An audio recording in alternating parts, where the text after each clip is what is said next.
ચોરની માં છે ને એને ખબર જ હોય કે મારો દીકરો ચોર છે, પણ નથી જાણવું એનું શું કરી લેવું. માર્કેટિંગ યાર્ડો જેટલા છે, તમે કીધું ક્યારેક ક્યારેક ત્યાં અન્યાય થાય છે ને ક્યારેક ક્યારેક જ ન્યાય થાય છે, બાકી નીકળ્યા અન્યાય જ થાય છે વર્ષોથી, અને ઈ જ રૂટીન છે. બોટાદની ઈ જે કડદા પથા કયો કે બાકીના બધા યાર્ડોમાં જે લોકો વેપારી ને દલાલ ની બધા ભેગા એની જે કાર્ટીજ રચે છે, અભિમન્યુના કોઠાની જેમ એ ખેડૂતને ઘેરી ખાય અને ફાડી ખાય.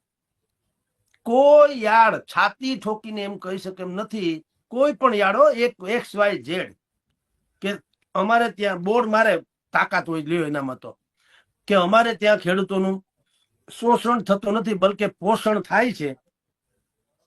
અહીં બોર્ડ મારી બતાવે કે જો કોઈ અમે ખોટા પડે તો અહીંયા સહી કરી દે. માર્કેટિંગ યાર્ડને તાળા લાગે ને એટલે આ ગુજરાત ને સૌરાષ્ટ્રનું સૌથી ભલું થવાનું શરૂ થશે. લખી રાખો.